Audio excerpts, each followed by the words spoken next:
everybody. Thanks again for being here at the Golf Lab. I'm Dave Arend. We're going to talk about the board. This is our annual board review is what it's coming down to. It's not a lot up here. I went through one of our old boards actually just a few minutes ago and I had some cool pictures on there. Right now, I am using this for almost all appointments as an assessment. Rate your shot, right? So when I watch somebody hit golf balls for the first 10 minutes or so, I'm asking them how their contact was and how their direction was from 1 to 10, 10 being the best. So, you know, this shot was a miss hit. They didn't feel like they hit a shit, probably means thin, but the direction was a 9.4. It almost hit the flagstick, right? It's basically the direction is perfectly straight. Contact could have felt horrible, and then it could be the opposite.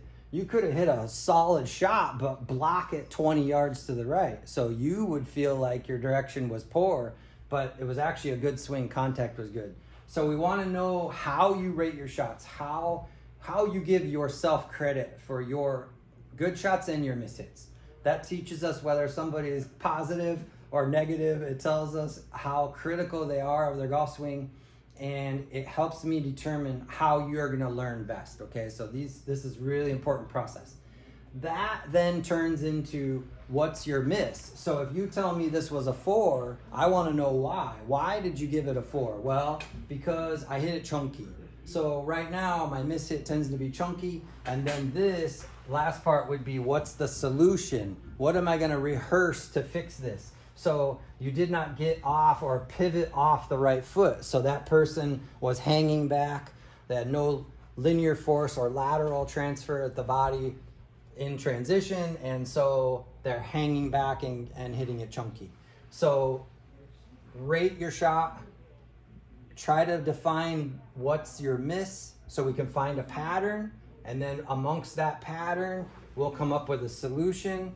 And then the next part of coaching is how do you practice? So that particular person, I wanted to make sure they were getting off their right foot. So I'm going to make them create a big lateral move.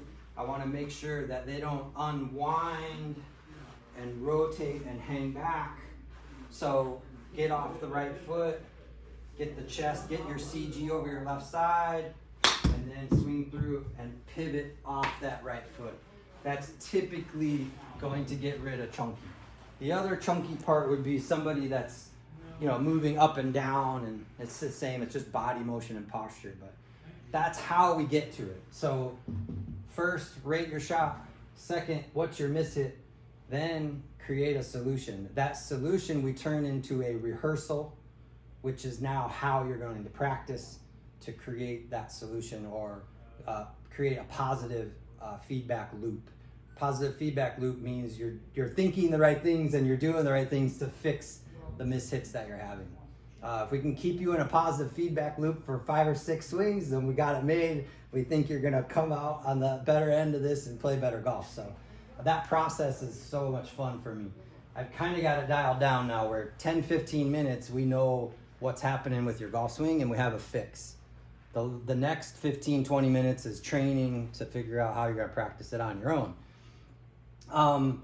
More ball speed. I have this up here almost every time. Basic numbers is if your club head speed is 100 times 1.5 power transfer ratio, or some people call smash factor, means the ball speed is 150. That would be typical for a driver. Some people have that smash factor for fairway wood as well. And then that ball speed tells me about how far the ball is going to go when you have optimal launch and spin. So these numbers tell us whether or not your contact is any good. If you keep saying you're a 5 or a 4 or a 6 and you never feel solid contact, then your power transfer ratio is low. So you got a 140 or a 138. That means the face is open and you're slapping at it. Everything sounds like mishit contact. So we want to use that power transfer ratio to figure out a solution for making better contact.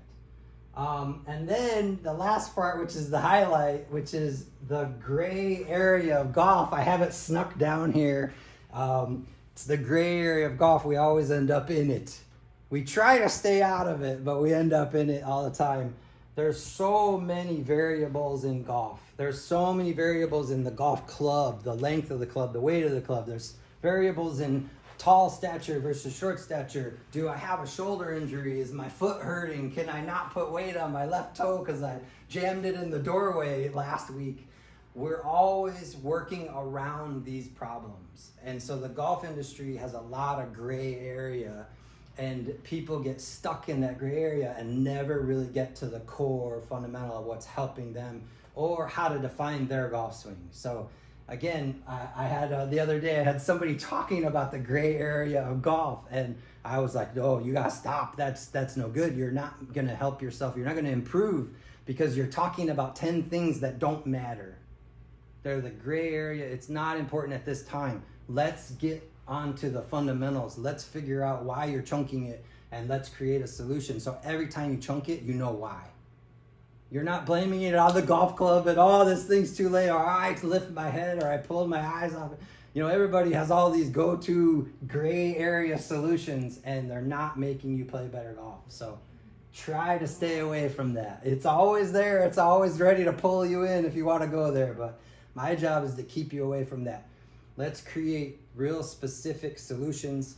Let's get you to connect the dots of why you're mishitting shots, and then create a solution so you know how to practice on your own. So come and check us out. If you guys need help on your golf game, let us know.